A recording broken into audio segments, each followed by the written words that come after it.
चलो financing activities start करते हैं आज. Cash flow from financing activities. अब फाइनेंसिंग एक्टिविटीज बेसिकली होती क्या है? Cash flow from financing activities. Basically what are financing activities?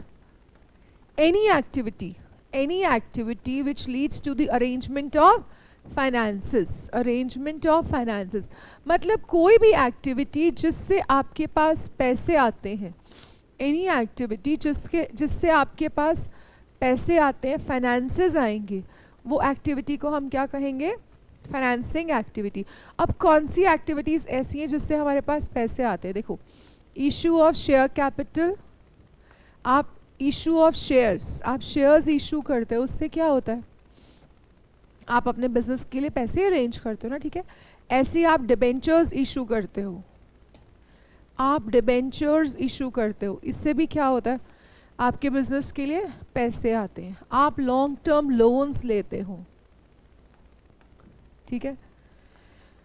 आप बैंक से ओवरड्राफ्ट लेते हो, ये सब क्या है आपकी? These all are the activities which lead to arrangement of finances. मतलब कोई भी ऐसी एक्टिविटी जो आपकी फाइनेंशियल स्ट्रक्चर को चेंज करे. इन शॉर्ट आपको एक शॉर्टकट सा बताती हूँ. फाइनेंसिंग एक्टिविटीज़ वो एक्टिविटीज़ होती है जो बैलेंस शीट की इक्विटी एंड लायबिलिटीज साइड का टॉप पोर्शन होती है. Equity and non current liabilities, basically वो आपकी फाइनेंसिंग एक्टिविटीज़ होती हैं, equity and non current liabilities. अब ये वाली एक्टिविटीज़ फाइनेंसिंग एक्टिविटीज़ है, तो इनसे रिलेटेड हर चीज़ फाइनेंसिंग एक्टिविटी में ही आएगी. मतलब अगर issue of shares financing activity है, तो रिडेम्पशन वैसे तो शेयर्स की होती नहीं, बट प्रेफरेंस शेयर्स की होती है ना. रिडेम्पशन ऑफ प्रेफरेंस शेयर्स ये हो सकती है, प्रेफरेंस शेयर्स की रिडेम्पशन, ये भी फाइनेंसिंग एक्टिविटी है ना. अगर शेयर्स इशू करके पैसे आना फाइनेंसिंग एक्टिविटी है, तो शेयर्स को रिडीम करके जो आप पैसे पे करते हो वो भी क्या है? वो भी फाइनेंसिंग एक्टिविटी आएगी ना. इसका मतलब आप शेयर्स पे जो डिविडेंड पे करते हो, द डिविडेंड दैट यू पे on shares, that is also a financing activity, ठीक है. मतलब इन चीज़ों से रिलेटेड कुछ भी आप बिजनेस में करोगे, इन चीज़ों से रिलेटेड कुछ भी आप बिजनेस में करोगे, वो फाइनेंसिंग एक्टिविटी होगी आपकी, ठीक है. उसके बाद अगर आप देखो शेयर इशू एक्सपेंसेस, शेयर्स को इशू करने के लिए अगर आपने कुछ एक्सपेंसेस इनकर किए हैं, तो वो भी आपकी फाइनेंसिंग एक्टिविटी होगी. Share issue expenses, right. उसके बाद अगर आपने इंटरेस्ट पे किया है, interest paid on debentures, debentures पे इंटरेस्ट पे करते हो ना, तो वो भी आपकी क्या होगी? Financing activity. मतलब जो भी शेयर्स, डिबेंचर्स, कोई भी ऐसी चीज़ जिससे आपके बिजनेस के पास फाइनेंसेस आते हैं, उससे रिलेटेड आप कोई भी एक्टिविटी अगर करते हो, that is known as financing activities. और अगर हमने कैश फ्लो स्टेटमेंट, इसका परफॉर्मा देखना हो, cash flow from financing activities, cash flow from financing activities, अगर हमने ये बनाना हो तो इसका फॉर्मेट क्या रहेगा? इसका format is also like cash flow from investing activities. जैसे cash flow from investing activities का फॉर्मेट है, वैसे ही बनता है इसका. Inflow of cash, outflow of cash, inflow of cash and outflow of cash. Inflow of cash में आ जाएगा इशू ऑफ शेयर्स, ठीक है. आपने जब शेयर्स इशू किया, it can be both equity and preference. आप इक्विटी इशू करो या प्रेफरेंस शेयर्स इशू करो. इशू ऑफ डिबेंचर्स, आपने डिबेंचर्स इशू किया, वो भी इसमें आ जाएगा, ठीक है. और लॉन्ग टर्म बोरोइंग्स, आपने पैसे बोरो किए कहीं से, लॉन्ग टर्म लोन लिया या बैंक लोन लिया या किसी भी तरह का कोई भी long term loan, that will be under inflow of cash. क्योंकि ये आप लोन जब ले रहे हो, या शेयर्स इशू कर रहे हो या डिबेंचर्स इशू कर रहे हो, तो आपके पास क्या आता है? कैश आता है ना बिजनेस में, तो उससे क्या होगा? Inflow of cash. आउटफ्लो में क्या आएगा? जब आप पैसे वापस करोगे, रिडेम्पशन ऑफ प्रेफरेंस शेयर्स और रिडेम्पशन ऑफ डिबेंचर्स, ठीक है, या redemption of long term loans, आप लोन जब वापस करते हो, आपने कोई डिविडेंड पे किया, अब आपको याद है, if you remember I told you proposed dividend, do you remember? Proposed dividend आपको बुक्स में करंट ईयर का भी दिया होता है, प्रीवियस ईयर का भी। I told you current year का प्रपोज डिविडेंड हम कैश फ्लो स्टेटमेंट में कहीं नहीं काउंट करते, ठीक है, लेकिन प्रीवियस ईयर का proposed dividend for the previous year will be taken here as outflow whether given in the question or not। मतलब प्रीवियस ईयर का जो प्रपोज डिविडेंड है उसकी हमेशा डबल ट्रीटमेंट रहेगी।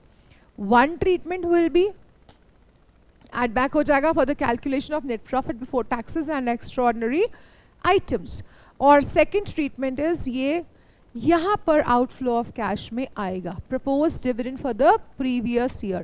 प्लीज रिमेंबर करंट ईयर का नहीं आएगा, उसके बाद यहाँ आएगा interim dividend paid. Interim dividend का भी डबल ट्रीटमेंट रहेगा क्योंकि वो किसमें दिया होता है? एडिशनल इंफॉर्मेशन में। इंटरिम डिविडेंड का डबल ट्रीटमेंट क्या था? It will be added back for the calculation of net profit before tax and extraordinary items। Second is ये यहाँ पर subtract हो जाएगा, ठीक है। उसके बाद interest paid अगर आपने कोई interest पे किया है, debentures पे आप पे करोगे ना interest, that interest paid will be taken here। interest on debentures, आपने debentures पे कोई interest पे किया, वो outflow हो जाएगा, ठीक है। इनफ्लो में से जब आप आउटफ्लो माइनस करोगे, यहां पर आपके पास आ जाएगा कैश फ्लो या फिर cash used in financing activities. यहां पे you will get cash flow और cash used in financing activities, ये आपके पास यहां आ जाएगा। Is that clear? समझ में आ गया? अब आपने स्टेप नंबर 1 में क्या कैलकुलेट किया था? Cash flow from operating activities, this was step number 1, ठीक है। प्लस स्टेप नंबर 2 में क्या कैलकुलेट किया था? Cash flow from investing activities, ठीक है। स्टेप नंबर 3 में क्या किया था? Cash flow from financing activities. अब जब एक complete full fledged cash flow statement बनाते हैं, उसमें ये तीनों चीजें आती हैं। उसका आंसर कैसे चेक होता है? 1 + 2 + 3, 1 + 2 + 3 plus cash and cash equivalence in the beginning, इन तीनों को ऐड करके फिर उसमें ऐड करो cash and cash equivalence in the beginning. The answer should be equal to cash and cash equivalence at the end. The answer should be equal to the cash and cash equivalence at the end. Is this clear to you? समझ में आ गया? ये आपकी complete cash flow statement होती है। अब cash and cash equivalence में क्या क्या आता है? That I had already told you also। क्या क्या था वो? बैंक ओवरड्राफ्ट नहीं आता। Cash, bank balance, what else लिखवाया था? Marketable securities. जिस दिन ऑपरेटिंग एक्टिविटीज किया था उस दिन ये लिखा भी था। कैश एंड कैश इक्विवेलेंस में क्या क्या आता है? Cash, bank balance, marketable securities. जब cash flow from operating activities करवाने से पहले current investments, short term investments, basically current investments की कौन सी investments? Short term investments. All these are included in your cash and cash equivalents. ये आपको याद रहना चाहिए क्योंकि एमसीक्यूज में आ सकता है what all is included in cash and cash equivalents. Is that clear? This is the entire cash flow statement. First step में cash flow from operating activities calculate करेंगे, फिर इन्वेस्टिंग एक्टिविटीज और फिर फाइनेंसिंग एक्टिविटीज. तीनों activities को add कर देंगे. Cash and cash equivalents in the beginning उसमें ऐड करोगे. It should come equal to the cash and cash equivalents at the end. Normally board के एग्जाम में full fledged cash flow statement नहीं आती. All three activities together may not come. What will happen is one question will come for one activity और एक question आ जाएगा जिसमें दो एक्टिविटीज होंगी. उसका रीजन ये बिकॉज 10 मार्क्स का क्वेश्चन नहीं आता, otherwise this was a question for 10 marks. 6 marks का मैक्सिमम क्वेश्चन आता है इस सेक्शन में जिसमें कैश फ्लो स्टेटमेंट और रेशियो एनालिसिस और कंपैरेटिव आता है. तो 6 मार्क्स के लिए they'll give you 2 kinds of activities to be. तो दैट मीन्स ये पार्ट आपको बहुत कम करना पड़ सकता है, maybe very rare chances, ठीक है, बट आपको सेपरेटली आ सकता है. Like cash from operating activities separately आ जाएगा, इन्वेस्टिंग और फाइनेंसिंग का एक क्वेश्चन आ जाएगा. So this is how it will be done. But वहाँ पर पेपर में शायद तुम्हारे पास इतना टाइम नहीं होगा कि जहाँ उसने इन्वेस्टिंग और फाइनेंसिंग बोला है उसी क्वेश्चन की ऑपरेटिंग भी निकाल के उसका आंसर चेक करो. So you should know each activity individually हमने कैसे सॉल्व करनी है. क्लियर? चलो अब इसके क्वेश्चन सॉल्व करने शुरू करते हैं. Cash flow from financing activity का पहले क्वेश्चन कर लेते हैं, फिर इन्वेस्टिंग और इन्वेस्टिंग के डाउट्स लेके and then we'll solve complete full-fledged question of cash flow statement. So the first question that we are going to solve is question number 27. Question number 27 DK Goyal का. अगर आपको लगता है कि आपने और किसी बुक से कोई क्वेश्चन सॉल्व करवाना है तो you can just bring those doubts and questions. So we will solve those also. ठीक है, चलो क्वेश्चन नंबर 27 में क्या है? Calculate cash flows from financing activities. So cash flow from financing activities is what we have to calculate. Cash flow from financing activity. Performer वही रहेगा, inflow and outflow.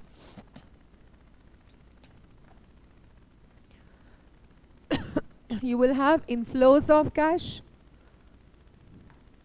and outflows of cash.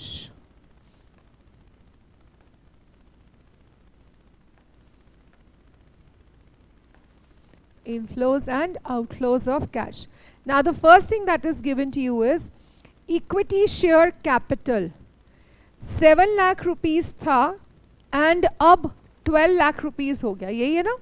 Beginning of the year में equity share capital was 7 lakh. Now it is 12 lakh. यही है ना difference? 7 and 12. That means shares have been issued and shares have been issued for how much? 5 lakh rupees. और जब हम shares issue करते हैं तो हमारे पास क्या आता है? कैश आता है ना. अगर कैश के लिए इशू किए जाए, अगर शेयर्स इशू किए होंगे, प्लीज ये भी ध्यान से सुन लो, अगर शेयर्स इशू किए होंगे for consideration other than cash, कई बार आपको ये भी गिवन हो सकता है that these many shares were issued to the vendor, उस केस में इसको इनफ्लो ऑफ कैश में नहीं लेना, क्योंकि आपने वो एक्टिविटी लेनी है जिसमें कैश बिजनेस में आ रहा है. अब यहाँ पे शेयर्स इशू हुए बट ऐसा कुछ नहीं लिखा हुआ है शेयर्स क्यों इशू किए, तो this means this is an inflow of cash. So ये आ जाएगा इशू ऑफ शेयर्स में. Issue of shares 5 lakh rupees. 50% काम पेपर में क्वेश्चन पढ़ने का होता है. You have to read the question carefully. Next you are given 8% preference share capital. 1 lakh rupees की थी, अब है ही नहीं. 1 लाख रुपीज का प्रेफरेंस शेयर कैपिटल था, अब नहीं है, जीरो है ना बैलेंस. दैट मीन्स आपने रिडीम कर दिए, पैसे वापस कर दिए. जब रिडेम्पशन करोगे तो आउटफ्लो ऑफ कैश होगा. Redemption of 8% preference share capital.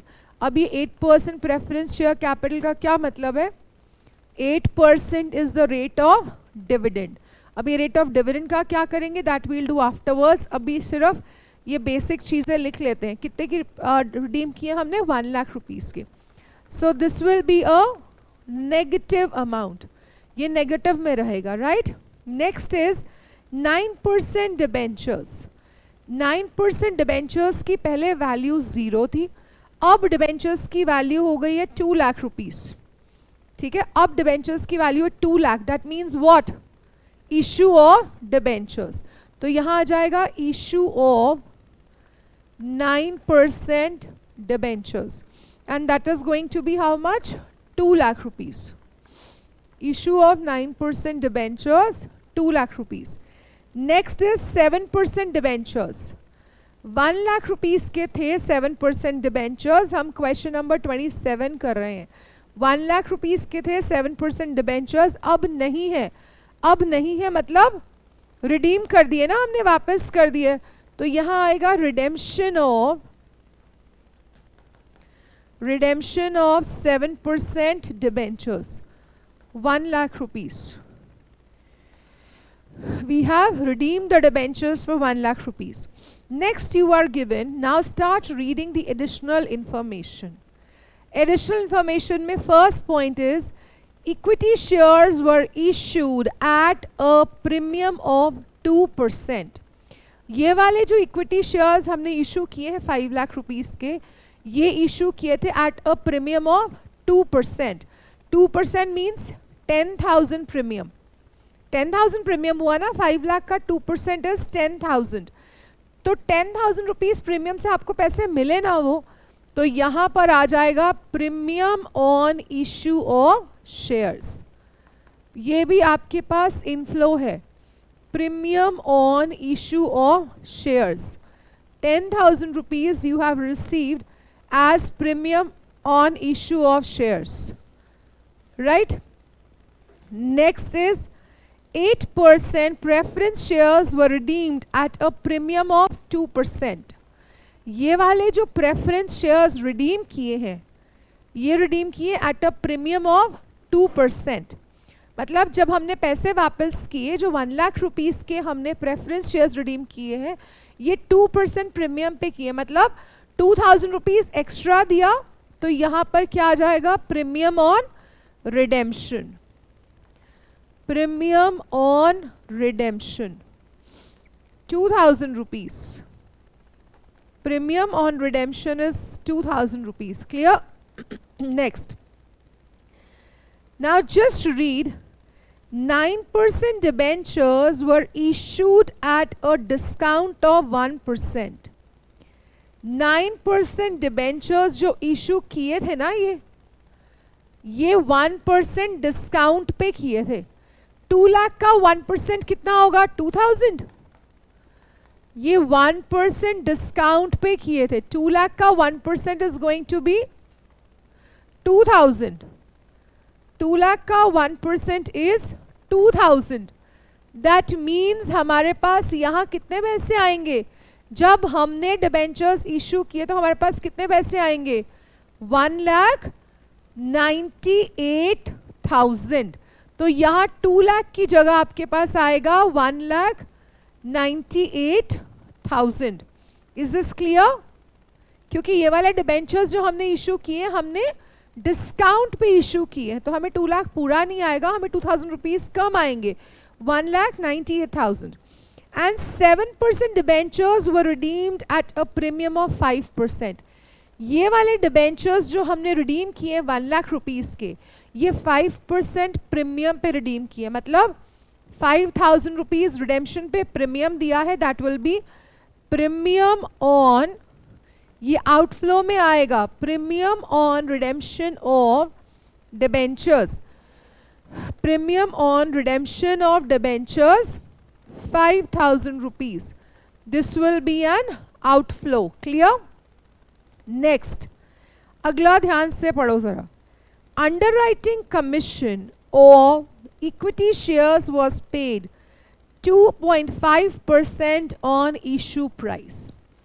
Issue price पे हमने दिया है, underwriting commission जो हमने दिया है that is 2.5% on issue price, और ये अंडरराइटिंग कमीशन दिया है शेयर्स पे.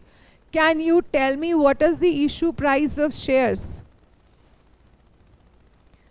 उसने बोला है, just read, underwriting commission on equity shares was paid at the rate 2.5% on issue price. Underwriting commission दिया है 2.5% on issue price. What is the issue price? What is the issue price? Shares have been issued at a premium. Shares have been issued at a premium. तो जो shares का issue price है बेटा वो 5,10,000 है. Normally हम underwriting commission nominal value पे करते हैं, बट उसने लिखा है कि underwriting commission was paid on the issue price. हमने इशू प्राइस पे करना है. तो इशू प्राइस इज 5,10,000. इसका 2.5%, how much is this? Calculate quickly. 12,500. 12,500 ये हमने अंडरराइटिंग कमीशन दिया है. 5,10,000 का 2.5% कैलकुलेट करो. 5,10,000 2.5%, 7, 12,750. Is it? 12,750 ये आपने अंडरराइटिंग कमीशन पे किया है.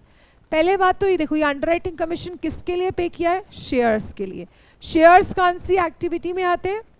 Financing activity. तो ये अंडरराइटिंग कमीशन भी आएगा किसमें? फाइनेंसिंग एक्टिविटी में. बट ये क्या होगा?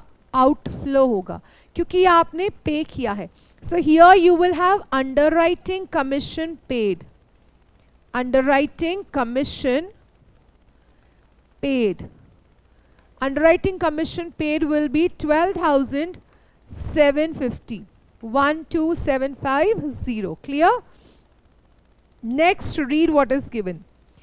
Interest paid on 7% debentures 7,000. अब आपने 7,000 रुपीज का इंटरेस्ट पे किया है डिबेंचर्स पे, वो क्या होगा? Outflow. So interest on 7% debentures 7,000 outflow.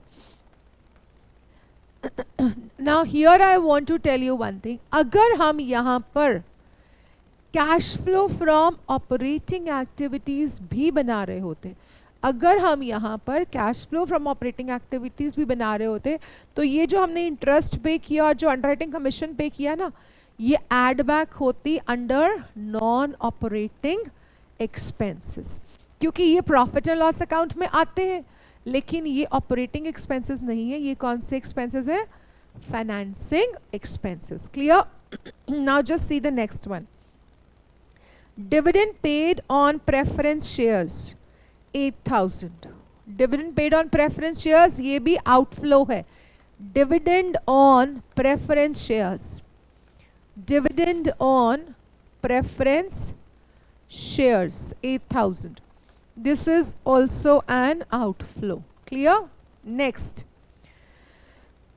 That's it. That's all what was given here. Correct? चलो अब हम टोटल करते हैं. पहले पॉजिटिव अमाउंट्स का और फिर नेगेटिव्स का टोटल करेंगे. पॉजिटिव का total is 6,98,000, 7,08,000. 7,08,000 is the total of positives. Negative amounts का it's 2 lakh, 2 lakh 2,000, 2 lakh 7,000, 2 lakh 17,000, 2 lakh 19,000, 2 lakh 26,000, 2 lakh 34,000, 2 lakh 34,750. Is it? Negative total is 2 lakh 34,750. Clear? So what is the net effect? 7,08,000 minus 2,34,750, 4,75,000. क्योंकि ये answer positive है. नहीं, 75,000 तो आ ही नहीं सकता. 75,250. 4,75,250. 75,000. 73. 8 है ना, 73 आएगा यहाँ, 75 नहीं आना. 4,73,250. 4,73,250. This will be cash flow from financing activities. Is that clear? अब आगे बुक के क्वेश्चन सॉल्व करने से पहले सीबीएसई के लास्ट ईयर के बोर्ड पेपर्स में एक क्वेश्चन आया था, वो सॉल्व करते हैं. लास्ट ईयर का बोर्ड पेपर का क्वेश्चन है सीबीएसई का. That's Madhav is a young entrepreneur. Question is, on 1st April 2019, he formed a partnership firm with two of his friends, Mohan and Sohan. They started their business of exporting dry fruits. Their business was a successful business. Now they want to expand the business in many other countries. For meeting the financial requirements, they changed the form of business organization and formed Madhav Limited. The balance sheet of Madhav Limited is given to you as on 31st March 2022. 2022 और 2021 की information आपको given है और उसके अलावा additional information given है. You are supposed to make cash flow from investing activities and financing activities. So let's start solving this. CBSE का last year के board paper का question है ये. So let's start solving this. Cash flow from investing activities भी निकालना है और financing activities भी. फ्रॉम इन्वेस्टिंग एक्टिविटीज़ हम यहाँ कैलकुलेट करेंगे और इसके ऑपोजिट ही साथ ही करेंगे cash flow from financing activities. Investing and financing activities both will calculate.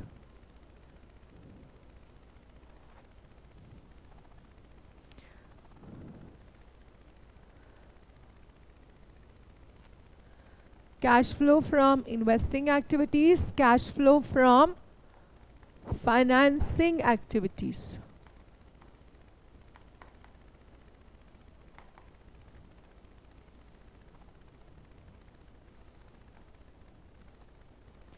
अब बिकॉज इस क्वेश्चन में एडिशनल इंफॉर्मेशन भी दिया हुआ है तो पहले हम अकाउंट्स बनाएंगे.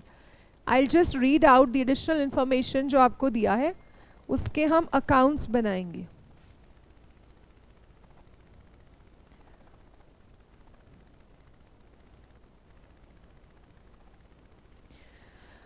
Now just see the additional information that is given to you is, जो आपको यहाँ additional information दिया है उसमें दिया है a part of the machine costing rupees 1,25,000, accumulated depreciation thereon being 50,000 was sold for 45,000 during the year.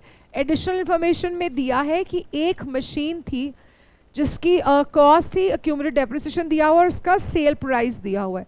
So what we'll do is, क्योंकि हमें एडिशनल इन्फॉर्मेशन में दिया है और accumulated depreciation का अकाउंट भी बैलेंस शीट में है, तो हम ये दोनों अकाउंट्स बनाएंगे पहले. First what we'll do is, working notes में आप ये दो अकाउंट्स बनाओगे.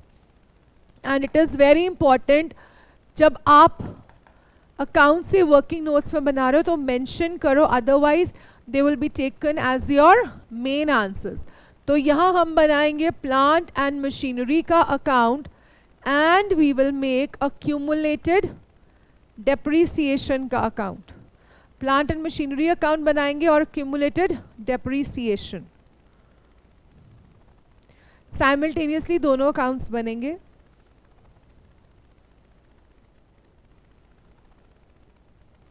Plant and machinery account and accumulated depreciation account. ठीक है.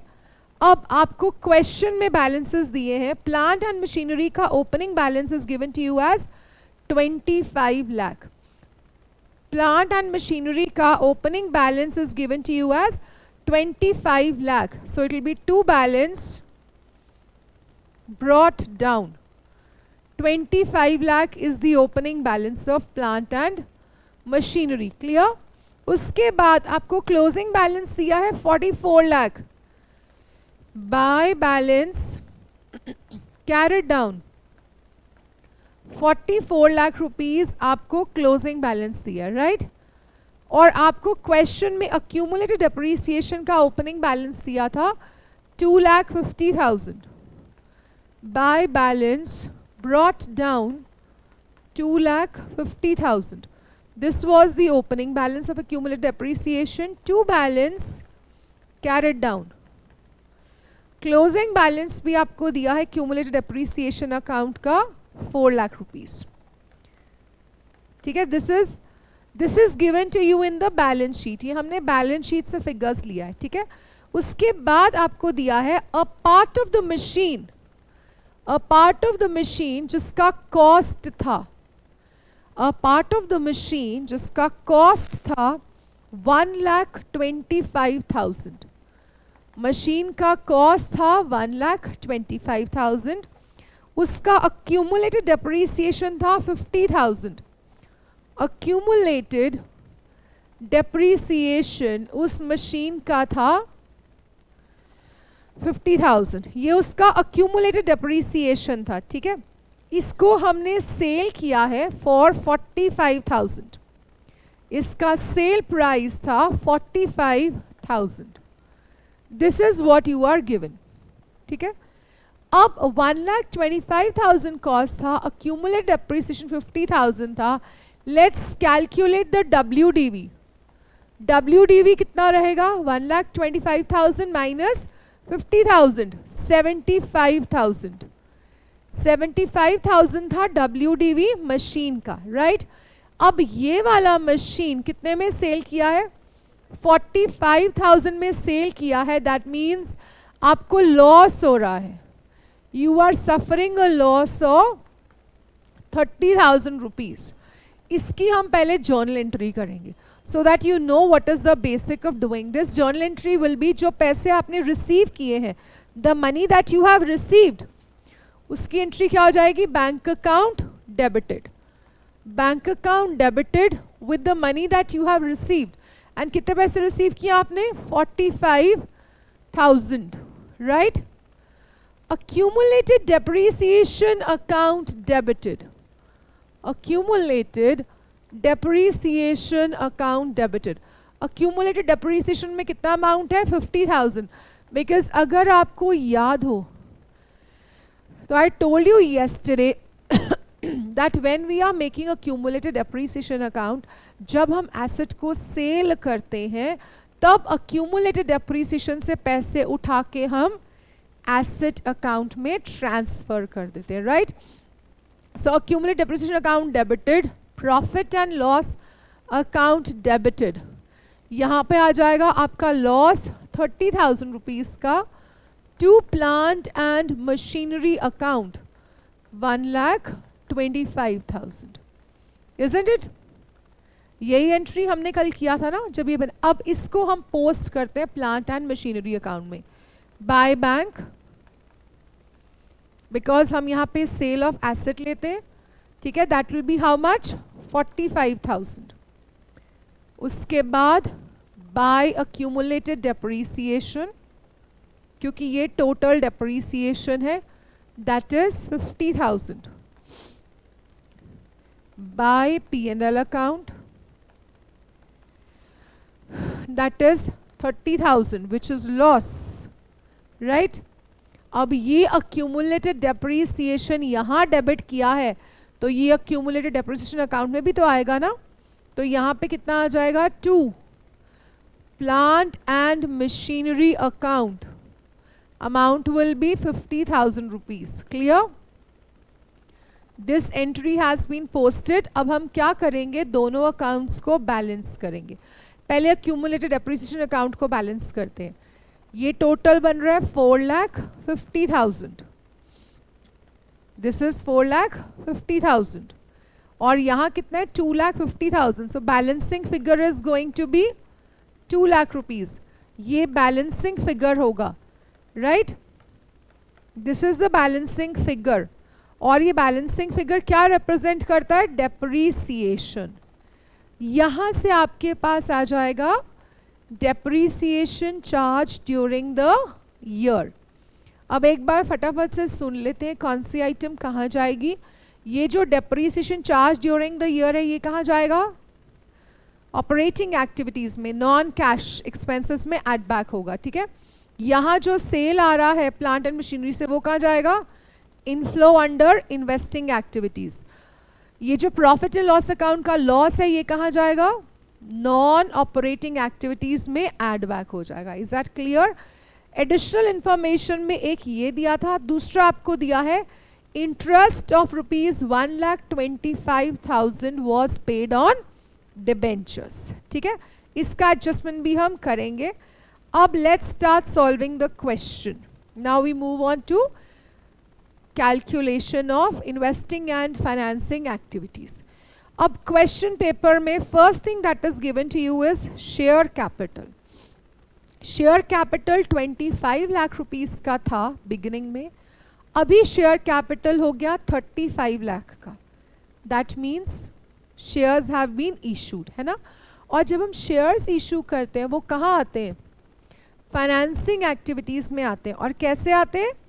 इनफ्लो, है ना. जब हम शेयर्स इशू करते हैं तो वो फाइनेंसिंग एक्टिविटीज में आते हैं, इनफ्लो ऑफ कैश में.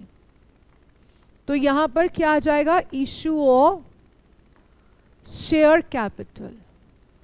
आपने शेयर कैपिटल इशू किया है. ठीक है, आपने कितना शेयर कैपिटल इशू किया है? 10 लाख रुपीस का. The difference is 10 lakh rupees. So this will come here issue of share capital. ये क्लियर हो गया. उसके बाद नेक्स्ट आपको दिया है रिजर्व्स एंड सरप्लस, जिसमें आपको दिया है statement of profit and loss account. Will that be included here? Will that be taken here? आपको दिया था रिजर्व्स एंड सरप्लस में statement of profit and loss account. वो यहाँ नहीं आएगा क्योंकि reserves and surplus balance of statement of profit and loss account किस में आता है? ऑपरेटिंग एक्टिविटीज में. और हम क्या कर रहे हैं? इन्वेस्टिंग और फाइनेंसिंग एक्टिविटीज. क्लियर? नेक्स्ट आपको दिया है long term borrowings, 10% debentures. Debentures थे 3,50,000 के, अब वो ईयर एंड में हो गए 12,50,000 के. What does this mean? 3,50,000 के थे, अब 12,50,000 के हो गए. मतलब आपने इशू किए issue of debentures. And issue of कितने परसेंट डिबेंचर्स हैं? ये 10% debentures. You have issued issue of 10% debentures and the amount will be 9 lakh rupees. क्योंकि 3,50,000 के थे, अब 12,50,000 के हो गए. इसका मतलब आपने 9 लाख रुपीस के डिबेंचर्स इशू किए हैं. Right? You have issued the debentures. ठीक है. Next is current liabilities. Current liabilities में आपकी आती हैं short term borrowings, bank overdraft. Bank overdraft क्या है? बैंक ओवरड्राफ्ट कौन सी एक्टिविटी में आएगा? फाइनेंसिंग एक्टिविटी में. प्लीज रिमेंबर दिस, एमसीक्यू के लिए भी ये बहुत इंपॉर्टेंट है. Bank overdraft is a part of financing activity. ठीक है. बैंक ओवरड्राफ्ट कितने का था? 75,000 का. अब कितने का हो गया? 50,000. That means it has decreased by how much? 25,000. It has decrease by 25,000. और जब बैंक ओवरड्राफ्ट डिक्रीज हुआ है 25,000 से, तो वो आएगा आउटफ्लो ऑफ कैश में. वो आएगा आउटफ्लो ऑफ कैश में. Redemption of bank overdraft, redemption of bank OD. कितना amount? 25,000. Bank overdraft has been redeemed. Clear? Next you are given trade payables. Trade payables किस में जाते हैं? करंट लाइबिलिटीज में. और वो किस में आता है? ऑपरेटिंग एक्टिविटीज में. तो वो ना फाइनेंसिंग में आएगा और ना ही इन्वेस्टिंग में आएगा. उसके बाद दिया है short term provisions. Short term provisions में आपको दिया है provision for taxation. Provision for taxation again will be shown in operating activities. और अगर कोई एडिशनल इंफॉर्मेशन नहीं दिया हो तो हम क्या करते हैं? करंट ईयर का provision for taxation add back करते हैं for the calculation of net profit before tax and extraordinary items. और प्रीवियस ईयर का प्रोविजन फॉर टैक्सेशन को हम ट्रीट करते हैं as income tax paid during the year, right? Okay, next moving on to the asset side, you are given tangible assets, और tangible assets के लिए हमने ये अकाउंट बनाया है। अब ये अकाउंट्स यहाँ से देखते हैं। देखो, अब ये जो डेप्रिसिएशन, अक्यूमुलेटेड डेप्रिसिएशन में आया था, ये तो जाना है ऑपरेटिंग एक्टिविटीज़ में। ऑपरेटिंग एक्टिविटीज़ हम बना नहीं रहे, ठीक है? यहाँ पर बाय बैंक सेल है, ये जाएगा इन्वेस्टिंग में इनफ्लो। हमने इस अकाउंट को बैलेंस नहीं किया अभी, ठीक है? पहले इस अकाउंट को बैलेंस कर लेते हैं। Total of this side is how much? 44 lakh, and plus how much is this? 95 plus 30. Total it quickly. 44 lakh 80,000. 45 lakh 25,000. Is it? 45 lakh 25,000 is the total of this side. और इसमें से जब हम ये माइनस करेंगे, यहाँ पर बैलेंसिंग फिगर आ जाएगा, to bank balancing figure 45 lakh 25,000 minus 25 lakh 20 lakh 25,000, right? And the account is balanced. ये क्या है? Purchase. This is purchase of plant and machinery. This is sale of plant and machinery. ये किस में जाएगा? Investing activities में। एक आ जाएगा inflow of cash, दूसरा आ जाएगा outflow of cash. Inflow of cash में क्या आ जाएगा? Sale of plant and machinery, that is 45,000, और यहां आ जाएगा purchase of plant and machinery, that is 20 lakh 25,000, right? यही था ना? Let's check it. 20 lakh 25,000, so 20 lakh 25,000 negative हो जाएगा। Clear? Next that is given to you is intangible assets में गुडविल गिवन था, और गुडविल डिक्रीज हुआ है। गुडविल अमोर्टाइज किस में आता है?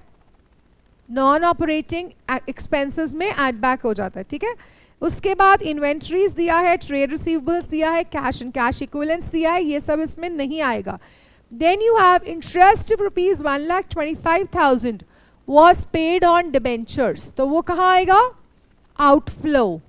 Interest on debentures 1,25,000, 1,25,000 is the interest on debentures. That's it. यही है फाइनेंसिंग और इन्वेस्टिंग एक्टिविटीज का। ये जो बोर्ड का क्वेश्चन था आपका। अब इसकी नेट इफेक्ट कैलकुलेट करते हैं। 20,25,000 minus 45,000, that is going to be negative 20 lakh आ जाएगा, और 20,000 और माइनस हो जाएगा 19,80,000 negative, right? And here it will be, इसको हम टोटल करेंगे तो हमारे पास पॉजिटिव है 19 लाख, एंड यहाँ पे हमारे पास है 1,50,000 negative. So net effect will be 19 lakh minus 118, 17,50,000, 17,50,000। Just check the calculations. तो ये आपका आंसर है, सोल्यूशन है to the question which was in the paper. Is that clear? Now we will solve further questions. कोई doubts होंगे आप कल बता सकते हो। Investing, financing, full-fledged questions के we will solve them tomorrow. Clear? Okay.